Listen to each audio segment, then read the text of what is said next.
मित्रों नमस्कार। ज्ञान मास्टरमाइंड में आपका स्वागत है। मित्रों, हम आपको इस चैनल पर भारत की संस्कृति, हमारे आध्यात्म और अनेक चीज़ों पर आपसे हम इसमें डिस्कस कर रहे हैं। आज हम बात करेंगे यमराज और काल भैरव। दोनों ही काल हैं। इन दोनों के बीच में भी कभी युद्ध हुआ था। वो क्यों हुआ था? उसके क्या रहस्य हैं? उसके बारे में हम बात करेंगे अपने विशेषज्ञ से। लेकिन उससे पहले आपसे आग्रह है, अगर आपने अभी भी चैनल सब्सक्राइब नहीं किया तो तुरंत कर दीजिए, शेयर कर दीजिए, लाइक कीजिए और चैनल को आगे बढ़ाइए ताकि हम आपके लिए और भी अच्छी-अच्छी जानकारी लाएँ। तो आज हम बात करेंगे हमारे विशेषज्ञ डॉक्टर प्रदीप मिश्र जी से। डॉक्टर साहब, आपका बहुत-बहुत स्वागत है। तो काल भैरव और यमराज, वेश अलग है लेकिन दोनों को काल माना जाता है। तो ये क्या रहस्य है और क्यों इनमें युद्ध हुआ? देखिए, युद्ध कलयुग में ही नहीं होता है, हुँ, देवताओं के बीच में भी युद्ध होता है। हुँ, और देवताओं के बीच में जो युद्ध होता है, हुँ, वो भी अधिकार को लेकर युद्ध होता है जी, कि इस चीज पर हमारा अधिकार और इस चीज पर आपका अधिकार। हुँ, उनमें अधिकार को लेकर होता है, भोग को लेकर होता है, और यही मनुष्यों में भी होता है। हुँ, अधिकारों की लड़ाई जो है बिल्कुल। वो चलती रहती है। हुँ, बड़ी रोचक कथा है काल भैरव की हुँ, और यमराज के बीच युद्ध की, और ये भी अधिकारों के बीच की लड़ाई है। हुँ, और ये ऐसी लड़ाई है जिसका हमारे धार्मिक ग्रंथों में उल्लेख किया गया है हुँ, कि इसके बाद से यह तय हो गया कि काशी के अंदर किसी भी मरने वाले की आत्मा पर यमराज का अधिकार नहीं नहीं होगा। होगा। और वो इसीलिए काशी को मोक्षदायिनी मुक्तिदाता नगरी कहा जाता है। हुँ, काशी वैसे तो त्रिशूल पे, भगवान शिव के त्रिशूल पर है, लेकिन काशी की सुरक्षा की जिम्मेदारी काल भैरव। काल भैरव के पास है। और काल भैरव को काशी का कोतवाल कहा जाता है। बिल्कुल। वाराणसी में ये नियम बना है कि इस क्षेत्र में जिस भी व्यक्ति की मृत्यु होगी उस पर यमराज का नहीं बल्कि काल भैरव का अधिकार होगा। और इसके पीछे जो कथा है, और ये कथा का वर्णन जो है भैरवो उपाख्यान, स्कंद पुराण, वाराणसी महात्मा, काल भैरव तंत्र और कुछ अन्य ग्रंथों में भी इसके बारे में मिलता है। जी। यमराज कर्म और काल के दंडदाता है, जबकि काल भैरव स्वयं काल के अधिपति है। और ये अधिकार उनको महादेव ने दिया है। जी। काशी में आत्मा के अधिकार को लेकर यमराज और काल भैरव में भीषण युद्ध हुआ। अब देखिए, सबसे पहले ये देखिए कि काल भैरव हैं कौन, कैसे उनकी उत्पत्ति हुई। तो जो हमारे ग्रंथों में जानकारी है कि, और यहाँ पर भी देखिए, अहंकार, यश और ये अधिकार और ये सारी चीजें जो मनुष्यों में पाई जाती है, इनका अंश देवताओं में भी पाया जाता है, इवन हुँ, त्रिदेव में भी पाया जाता है। ब्रह्मा विष्णु महेश के बीच में ये कई बार इस तरीके की बहस छिड़ी कि सर्वश्रेष्ठ कौन है, पहले कौन आया, हुँ, किसने किसको जन्म दिया, हुँ। इस तरीके की चीजें। हाँ, ऐसे बातें होती रहती और इन्हीं बातों को लेकर एक बार ब्रह्मा जी ने कहा कि सृष्टि के निर्माण करता वो है और शिव जी क्या है, और शिव जी का अनादर और अपमान किया। ब्रह्मा जी के 5 मुख हैं। हुँ, थे। हालांकि इस पूरे ब्रह्मांड में हर एक सृष्टि का एक ब्रह्मा है। हाँ, जब लगातार ब्रह्मा जी भगवान महादेव का अपमान करते रहे, अनाप शनाप बोलते रहे, तो भगवान महादेव को क्रोध आया। हुँ, और यहाँ भी देखिए वर्चस्व की बात थी, ये साबित करना था कि श्रेष्ठ कौन है। श्रेष्ठ, हाँ, और महादेव ने जब क्रोधित हुए तो उन्होंने अपनी भवों से एक बाल निकाला और उससे जो है काल भैरव की उत्पत्ति उत्पत्ति की। हुई। काल भैरव का स्वरूप बहुत ही विकराल है, उनकी आंखों से जो है ज्वाला निकलती रहती है। और काल भैरव ने जैसे जैसे ही उनका उत्पत्ति हुई, उन्होंने महादेव से पूछा कि मेरे लिए क्या आदेश है। हुँ, उन्होंने कहा कि ब्रह्मा को बहुत अहंकार हो गया है और जाके ब्रह्मा का एक सिर काट दो। सिर छेदन कर दो। हुँ, काल भैरव जो है उन्मत्त गति से पहुंचे, और जहां ब्रह्मा जी फिर भी मान नहीं रहे थे, महादेव के बारे में अनाप शनाप बोले चले जा रहे थे। काल भैरव ने ब्रह्मा जी का जो 5वां सिर था उसको विच्छेद कर दिया काल भैरव कितने विकराल थे, कितने बली थे, कितने खतरनाक कह सकते हैं कि उन्होंने किसी अस्त्र शस्त्र का प्रयोग नहीं किया था, केवल नाखून से जो है, अपने नाखून से, इससे समझिए आप कितना विकराल रहे होंगे, उससे ब्रह्मा जी का सिर काट दिया। अब सिर तो उन्होंने काट दिया, लेकिन काल भैरव पर जो है ब्रह्म हत्या का पाप लग गया। अब इस पाप को वो कहाँ ढोते, तो उन्होंने महादेव जी से पूछा कि ये तो बहुत बड़ी गलती हो गई महादेव, ब्रह्म हत्या हो गई क्योंकि मैंने सिर काट दिया एक ब्राह्मण का। तो महादेव जी ने उनको कहा, और महादेव जी को पता थी कि काल भैरव इस समय जिस विकराल रूप में अगर इनको यहाँ से नहीं हटाया गया तो ये कुछ और भी कर सकते हैं। तो उन्होंने कहा कि इन अपनी क्रोधाग्नि भी आप शांत कीजिए, और अपना जो आपने ब्रह्म हत्या की इसका प्रायश्चित करने के लिए आप जो है काशी चले जाइए, काशी में रहिए। और काशी में जाके उनसे कहा कि आप भिक्षाटन कीजिए और मोक्षदायिनी गंगा में अपने जो आपने ब्रह्म हत्या की इसका पाप को दूर कीजिए। अब काल भैरव यहाँ काशी आए, और काशी में आने के बाद काशी के ही होकर रह गए। महादेव ने उन्हें काशी का कोतवाल नियुक्त कर दिया, क्योंकि ऐसा माना जाता है हमारे ग्रंथों में, हमारे शास्त्रों में, कि काशी के अंदर महादेव पार्वती के साथ विराजमान है, उनकी नगरी है, और उनकी शिव की नगरी मानी जाती है।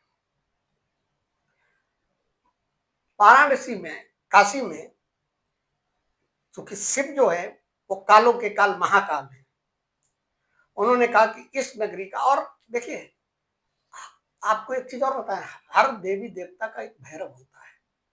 जैसे अपने यहाँ जो व्यवस्थाएं हैं ना, इनमें अगर आप प्रधानमंत्री से डायरेक्ट मिलना चाहें तो नहीं मिल सकते, वहां पे उनके अपने सिक्योरिटी गार्ड होंगे, सारी चीजों की। तो हर देवी देवता का एक भैरव होता है, लेकिन एक काल भैरव जो है भैरवों में भी सर्वोच्च और सर्वश्रेष्ठ है काल भैरव। स्कंद पुराण में काशी खंड के अध्याय 33 और 34 में इस बात का उल्लेख है कि काशी में जो भी मरता है उस पर यमराज का बस नहीं चलता, वहां उस आत्मा पर काल भैरव का अधिकार होता, क्योंकि महादेव ने उनको वहां का क्षेत्रपाल या कोतवाल नियुक्त कर रखा है। अब चूंकि महादेव ने उनको क्षेत्रपाल नियुक्त किया था, और वहां मरने वाले व्यक्ति की आत्मा पर, मृत्यु पर अधिकार जो है काल भैरव का था, यमराज का अधिकार समाप्त हो गया था, और यहीं से लड़ाई की शुरुआत हुई। काशी में एक व्यक्ति की मृत्यु हुई, यमराज के गढ़ जो है यमदूत जिन्हें बोलते हैं, वो लेने आए उसकी आत्मा को। तो काल भैरव के जो सिपाही थे, जो गण थे, उन्होंने भगा दिया। अब जो यमराज के गढ़ थे वो यमराज के पास पहुंचे और कहा कि सब काशी में कोई एक ऐसी शक्ति है जो हमें आत्मा को नहीं ले जाने दे रही है। अब यमराज, देखिए मृत्यु के देवता यमराज हैं, उनको ये विधि ने, उनको विधि के विधान में ये अधिकार क्षेत्र उनका है, तो उनको लगा कि हमारे अधिकार क्षेत्र में कौन हस्तक्षेप कर रहा है, तो वो बहुत क्रोधित हुए, और उन्होंने कहा कि मैं स्वयं चलकर देखूंगा कौन ऐसी शक्ति है जो हमारे अधिकार क्षेत्र में हस्तक्षेप कर रही है। और यमराज जी जो है अपने रथ को लेकर काशी में आगमन किया। जब यह सूचना काल भैरव को मिली, काल भैरव भी जो है पूरी तैयारी के साथ अपना विकराल रूप धारण करके बाहर आए। यमराज ने काल भैरव को समझाया कि भाई आप हमारे अधिकार में, हमारी जिम्मेदारी में, हमारे दायित्व में आप हस्तक्षेप मत कीजिए। और काल भैरव ने यमराज से कहा कि देखिए आपके लिए पूरी सृष्टि पड़ी हुई, आप कहीं से भी किसी को भी ले जाइए, ये जो है शिव की नगरी है, यहाँ ये अधिकार मेरे पास है, बिना शिव की, महादेव की अनुमति के यहाँ से आप किसी को नहीं ले जा सकते। और भगवान महादेव ने यहाँ ये वरदान दिया हुआ है, ये संकल्प किया हुआ है कि काशी में जो भी मरेगा उसको सीधे मोक्ष की प्राप्ति होगी, तो जन्म जन्मांतर के उससे मुक्त है, और आपके विधान में जो है उसको जन्म जन्मांतर होगा, ले जाना पड़ेगा, उसको कष्ट सहने पड़ेंगे। तो हमारे जो प्रभु हैं, और बेसिकली काल भैरव भी महादेव का अंश है, तो हम अवज्ञा नहीं कर सकते। आप चले जाइए। लेकिन जैसे जैसे काल भैरव ने कहा तो उनको यमराज को लगा कि तो हमको चुनौती दे रहे हैं, और उन्होंने भाई साहब जो है अपना काल दंड का प्रयोग किया, जो उनका सर्वोच्च मारक अस्त्र होता है। काल भैरव ने अपने त्रिशूल और खड्ग से उसका सामना किया, दोनों के बीच में भयानक युद्ध छिड़ गया। काल भैरव का क्रोध बढ़ता चला जा रहा था, और उस बढ़ते हुए क्रोध में उन्होंने आकाश की तरफ छलांग लगाकर पृथ्वी पर जो है जोर से पैर को किया, पैर को पटका। पैर को पटकने से धरती जो है हिलने लगी, और यमराज का जो रथ था वो पीछे की तरफ लौटने लगा, और उनका मुकुट गिर गया। तब यमराज को समझ में आया कि सामान्य शक्ति नहीं है, साधारण नहीं। अब इधर ये युद्ध चल रहा था, उधर जो है इंद्रलोक में देवता सब परेशान थे, ब्रह्मा विष्णु परेशान थे कि भैया ये क्या हो रहा है, ये तो सारा मतलब एक तरफ काल भैरव और एक तरफ यमराज, ये दोनों के बीच युद्ध चलता रहेगा, इसका निर्णय होगा नहीं, और सृष्टि का विधान जो है पूरा डिस्टर्ब हो जाएगा। तो ब्रह्मा जी को समझ में आ गया कि काल भैरव, पहले से ही पता थी कि काल भैरव क्या है, तो ब्रह्मा जी ने विष्णु भगवान से कहा कि भाई आप ही रोक सकते हैं इनको, हमारे बस का नहीं, बहुत ही उदंड है काल भैरव, बहुत उग्र हैं, और हमारे बस का नहीं, हमारा भी तो सिर एक काटा है, इन्होंने ही काटा है। तो विष्णु भगवान ने कहा कि भाई, विष्णु भगवान जानते थे, विष्णु भगवान ने कहा कि महादेव से जो है प्रार्थना करनी पड़ेगी, क्योंकि अगर इस सृष्टि को बचाना है। तो महादेव से प्रार्थना की, और महादेव जो कैलाश पर्वत से उठे और प्रकट हुए काशी के अंदर, जहां दोनों का युद्ध चल रहा था, भयानक युद्ध चल रहा था। महादेव ने कहा कि यमराज देखिए, मैंने एक वरदान दिया हुआ है कि काशी के अंदर बनारस के क्षेत्र में तुम्हारा अधिकार नहीं रहेगा, यहाँ काल भैरव ही मृत्यु और मोक्ष के स्वामी होंगे, और इस चीज को तुम स्वीकार कर लो, क्योंकि अन्यथा ये युद्ध चलता रहेगा, और आपकी अपनी जिम्मेदारी, अब अपनी जिम्मेदारी निभाइए, काल भैरव को अपनी जिम्मेदारी निभानी चाहिए, इस क्षेत्र को छोड़ दी, काशी को छोड़ दी। यमराज को समझ में आ गया कि भगवान महादेव त्रिदेव के देवों के देव महादेव अगर ये बात कह रहे हैं तो इसका कोई मतलब है, और यमराज ने कहा ठीक है, हमें आपकी व्यवस्था स्वीकार है। अब इसका देखिए तांत्रिक पक्ष में देखिए, भैरव साधना में ये माना गया है कि साधक जो है वो मृत्यु और यम के भय से विरत हो जाता है, क्योंकि वो भैरव की साधना कर रहा है।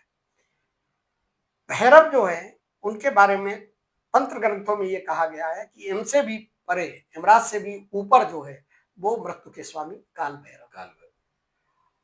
और शैव कौल तंत्र जो बनारस कश्मीर का है, उसमें आचार्य अभिनव गुप्त ने इसके बारे में बहुत विस्तार से किया है।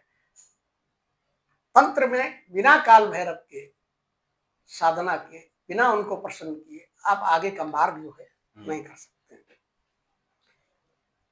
एक और रोचक युद्ध हुआ था, काल भैरव की चर्चा चल रही तो आपको बताया, शनिदेव से भी भिड़ंत हो गई थी काल भैरव। और तांत्रिक परंपराओं में इसका उल्लेख है। दरअसल शनिदेव को कर्म और न्याय का देवता बनाया गया था, और उनके अधिकार क्षेत्र में यह था कि कर्म के आधार पर आप न्याय करेंगे। शनिदेव को अहंकार हो गया, और अहंकार होने के बाद उन्होंने भैरव देव को ही चुनौती दे दी। और अहंकार क्यों हुआ था, उसके पीछे की एक कहानी है कि जब महादेव पर, ये कथा है, महादेव पर शनि का प्रभाव हुआ, तो शनिदेव महादेव को जो है कैलाश पर्वत पर सचेत करने पहुंचे कि महादेव अब आपका ये समय खराब आ रहा है, क्योंकि शनि आने वाले हैं, शनिदेव आने वाले हैं, तो आप अपना उपाय कर लीजिए। तो महादेव जी जो है मतलब तीनों लोगों का स्वामी मान रखने के लिए, सांकेतिक तो ये ऐसा नहीं कि शनि से डर गए, लेकिन चूंकि जिम्मेदारी दी गई तो उस जिम्मेदारी को, जो उन्होंने, उन लोगों ने ही जिम्मेदारी, तीनों देवों ने ही दी है, तो उसका मान रखने के लिए भगवान महादेव जो है वो गंगा जी में जाकर, कोई वस्त्र नहीं पहने थे क्योंकि उन्हें पता था कि वस्त्र में शनि का जल्दी प्रकोप होता है, तो उन्होंने क्या कि मृगशाला भी उतार दी और गंगा जी में यहाँ तक बैठ गए जाके। उन्होंने कहा कि देखेंगे अगर जब शनि आएगा तो पूरी डुबकी लगा लेंगे। तो गंगा जी के अंदर जब अगर आदमी व्यक्ति होता है तो ये मान्यता है कि वहां पर उस शनि का प्रभाव नहीं पड़ता है। तो तब उनको ये अहंकार हो गया कि हम तो महादेव को भी जो है, हाँ, महादेव अपने हाँ कैलाश छोड़ के चले गए। हाँ, तो फिर कहला काल भैरव कौन है, हाँ, तो काल भैरव से भिड़ गए जाके। काल भैरव और शनि के बीच में युद्ध हुआ और यहाँ भी देवताओं को हस्तक्षेप करना पड़ा। काल भैरव ने शनिदेव को परास्त किया और उन्हें शनिदेव को समझ में आ गया कि काल भैरव महादेव ही है। शनिदेव ने काल भैरव की प्रार्थना की। काल भैरव ने प्रसन्न होकर कहा कि जो भी मेरा भक्त शनि दोष से पीड़ित होगा, यदि वो भैरव की पूजा करेगा तो शनि की पीड़ा कम हो जाएगी। तो अभी भी शनिदेव की पीड़ा को कम करने के लिए कई साधन है। एक बार मैंने आपको बताया था पीपल के पेड़ की पूजा, हाँ, पिपलाद ऋषि। हाँ, पिपलाद ऋषि भी, हाँ, वो शनि उन्हीं से डरते थे, हाँ, उन्हीं से। उन्हीं की टांग तोड़ दी थी। हाँ, तो वो और तंत्र साधना में चूंकि तांत्रिक साधना अगर चल रही, साधक कर रहा है और उस समय शनि का प्रकोप, ये विघ्न एक तरीके से आए तो तंत्र साधना में विघ्न पड़ता है। तो काल भैरव ने इसलिए इस व्यवस्था को बना दिया कि जो हमारी साधना करेगा, हमारी उपासना करेगा, हमारी पूजा करेगा, उसको शनिदेव से पीड़ा कम होगी। और इसीलिए आप देखिए कि शनिवार को, आज रविवार को तो पूजा भैरव देव की होती ही होती, शनिवार को भी भैरव देव की पूजा होती की जाती है। तो काल भैरव का नाथ संप्रदाय से भी बड़ा, नाथ संप्रदाय वाले भैरव को बहुत मानते हैं। हाँ, गोरख संहिता में, नाथ उपनिषद में और कई नाथों की, बेसिकली नवनाथ मुख्य माने जाते हैं, जो नौ नाथ हुए, जो पूज्य हैं, उन्होंने जो लिखा है और जो गोरख संहिता वगैरह में है, उसमें ये कहा गया है कि योगियों के संरक्षक हैं काल भैरव। जो योगी है, जब वो योग साधना में जाता है तो काल भैरव उसके संरक्षक है। काल भैरव की सिद्धि के बाद ही उसको सारी, चाहे 10 महाविद्याओं की सिद्धि हो, चाहे वो महादेव की सिद्धि हो, वो सिद्धि उनको तभी प्राप्त होती है। नाथ संप्रदाय के जो प्रणेता प्रवर्तक रहे मछेंद्र नाथ जी और उनके शिष्य गोरखनाथ जी, दोनों ने भैरव की आराधना की। लेकिन एक प्रसंग ऐसा आया कि जब गोरखनाथ जी और काल भैरव का आमना सामना हो गया, अब यहां पर भी देखिए अहंकार और अधिकारों की लड़ाई थी। उस पर उन्होंने भैरव को ललकारा। और ये बात है नाथ संप्रदाय के जालंधर नाथ जी की। वो आगे की सिद्धि के लिए जा रहे थे और उसी समय काल भैरव एक सरोवर में स्नान करने आए हुए थे। तो दोनों ने आमने सामने एक दूसरे को देखा और देखने के बाद दोनों के बीच में बातचीत हुई और उसके बाद जो है अधिकार को लेकर जो है वहां पर भी अहम टकरा गया और अहम टकराने के बाद दोनों के बीच में युद्ध हुआ। अब इसमें नाथ योगी जालंधर नाथ ने कहा कि मैं मृत्यु पर विजय पा चुका हूं, तो उनके अंदर एक अहंकार था। और काल भैरव ने कहा कि जो मृत्यु से भी परे है, एम से भी जो परे है, उसका मैं अधिपति हूं, काल भैरव। दोनों के बीच में थोड़ा सा युद्ध हुआ और उसके बाद वहां पर काल भैरव ने अपना असली जब स्वरूप दिखाया उस नाथ योगी को और उनको बोध कराया कि काल को जीतना केवल भैरव का कार्य है, तुम्हारा कार्य नहीं। योगी का कार्य जो है वो कर्म करना है। और उसके बाद ये परंपरा बन गई नाथ संप्रदाय में भी की नाथ संप्रदाय में काल भैरव की पूजा सर्वोच्च स्तर पे की जाती। पहला पूजा का स्तर जो है काल भैरव। तो ये रहा काल भैरव का पूरा प्रसंग। बिल्कुल, मोटे तौर पर आपने हो सकता है सुना हो, लेकिन ये कहानी बहुत ही रोचक है। और इसीलिए हमारे हिंदुस्तान में जो आध्यात्मिक व्यक्ति हैं, जो भगवान को मानते हैं, वो अंत समय में काशी चले जाते हैं ताकि वहां से मोक्ष हो, सीधे नरक न जाना पड़े, यमराज आपको यातना न दे। इसलिए वो अंत समय में वो काशी चले जाते हैं। और आपने बहुत सारे लोग देखेंगे आश्रमों में, बूढ़े बूढ़े लोग हैं, हाँ। जो बीमार है वो है, उनको छोड़ के जाते हैं, छोड़ मतलब वो वहां पहुंच जाते हैं कि नहीं, हमें यहाँ वहाँ से तो देखिए, वहाँ पर तमाम लॉज बनाए गए हैं, लॉज बिरला बना। जी की है, और लोगों ने मृत्यु का वेटिंग रूम वहाँ हाँ, बनाया वेटिंग रूम गया है, मृत्यु का वेटिंग रूम है। आप यहाँ आइए, खाइए, पिए, घूमिए है। अंतिम दिनों में जो अंतिम जो दिनों में, लोग मतलब कि मृत्यु जितना की दिन ओर आप रह सकते हो, अग्रसर यहाँ रहे। यहाँ रहिए और यहाँ जब मृत्यु होगी तो आप सीधे मोक्ष को जाओगे, यानी स्वर्ग लोक जाओगे। आपकी जो जन्म-मरण का जो चक्र है, उस चक्र से मुक्ति मिल जाएगी। वो वास्तव में मिलेगी या नहीं मिलेगी, ये तो हम नहीं जानते, तो मरने के बाद ही इसका प्रमाण मिलेगा। लेकिन अ, जो कथाएँ हैं, जो प्रचलित कथाएँ हैं, उनमें यही कहा गया है। हालाँकि कबीरदास ने तो तुलसीदास ने तो यहाँ काशी में प्राण छोड़ने से मना कर दिया था। उन्होंने कहा था कि नहीं, कबीरदास जी ने, कि मुझे जो है जो वहाँ बगल में जो उनका शहर था, उन्होंने कहा कि मुझे वहाँ जाना है, क्योंकि यहाँ तो कोई भी आदमी मरेगा तो स्वर्ग जाएगा, स्वर्ग। लेकिन मुझे जो है जो बगल का मैं नाम भूल रहा हूँ, कि मुझे अब वहाँ मरना है, तो मैं तब आप मुझे स्वर्ग लेके जाओ तो तब मैं आपको मानूँ, है ना? तो कबीर देखिए हाँ, देखिए साधना जो थी वो भक्ति साधना का भक्त बहुत साधना। बड़ा हाँ, मतलब उत्कृष्ट उदाहरण है। हुँ, और है क्या, देखो एक दो चीजें आप समझिए कि हमारे यहाँ जो है, हुँ, लोग हर ईश्वर को हाँ, अलग अलग महान बताया गया है। बिल्कुल, जो गणेश पुराण अगर आप पढ़ेंगे तो गणेश जी हाँ, सर्वोच्च देवता है। हाँ, शिव पुराण पढ़ेंगे तो शंकर जी हैं। हाँ, विष्णु पुराण पढ़ेंगे तो विष्णु जी हैं। हाँ, नारद पुराण में नारद जी की महानता बताई गई। हाँ, देवी भागवत पढ़ेंगे तो देवी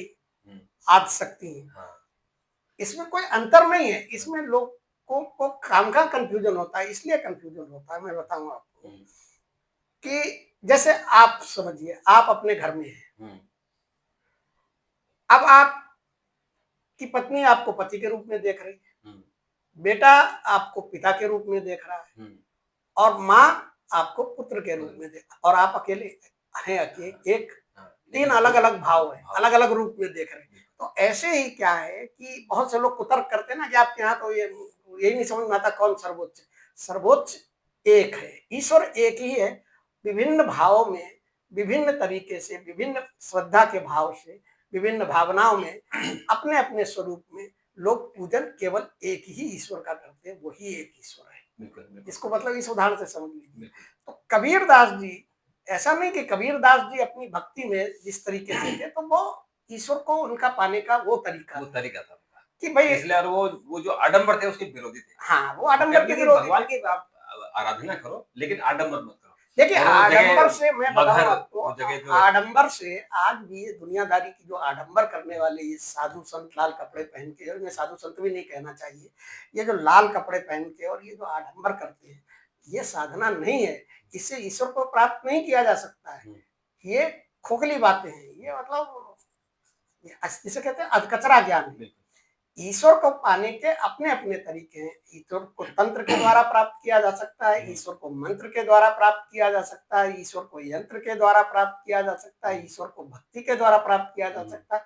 और ईश्वर को खाली जाप कीजिए, हुँ, उससे भी आप ईश्वर को प्राप्त कर सकते बिल्कुल, हैं। बिल्कुल, ये आपकी साधना के स्तर पर निर्भर बिल्कुल। करता तो मित्रों, आपको कैसा लगा? ये जो कबीरदास जी ने अपने प्राण त्यागे थे, वो मगहर है। में मगर जो काशी के एकदम नज़दीक है, मगहर है। तो मगहर जानबूझ के चले गए थे अंत समय में। उन्होंने कहा था कि काशी में तो सभी मोक्ष प्राप्त होता है, अब मगहर में मुझे मोक्ष प्राप्त करके दिखाओ। ये उन्होंने भगवान से जिद की थी। दरअसल तो उनका ये उनकी आपका कर्म विश्वास भूमि, था, नहीं उनके विश्वास था, और वो कहते थे कर्म भूमि कर्म हमारी, भूमि, हाँ, हमने यही सारे कर्म किए। हाँ, कर्म भूमि और जन्म भूमि हाँ, कहा गया है ना हुँ, कि जन्मभूमि और कर्म भूमि हुँ, बहुत महत्वपूर्ण हाँ, होती है, तो उनको उस पर भरोसा बिल्कुल। था। तो अब उनका विश्वास है भगवान में, तो उन्होंने भगवान की भी उन्होंने परीक्षा ली कि आप मुझे यहाँ से मोक्ष करके दिखाओ। तो मित्रों, आपको कैसा लगा ज़रूर बताइएगा। काल भैरव और यमराज जी में क्यों युद्ध हुआ, और काशी में क्यों काल भैरव को वहाँ का कोतवाल मानते हैं, इस बारे में आज आपके सारे सवाल आपके मन में रहे होंगे, वो दूर हो गए होंगे। तो इस जानकारी के बारे में आपके पास कोई इन्फॉर्मेशन हो तो ज़रूर आप कमेंट बॉक्स में लिखिएगा, हम जवाब देने की कोशिश करेंगे। डॉक्टर साहब, आपने इतनी अच्छी जानकारी दी, आपका बहुत-बहुत धन्यवाद। मित्रों, आपका भी बहुत-बहुत धन्यवाद। कल एक वीडियो के साथ आपसे मुलाकात होगी, तब तक नमस्कार।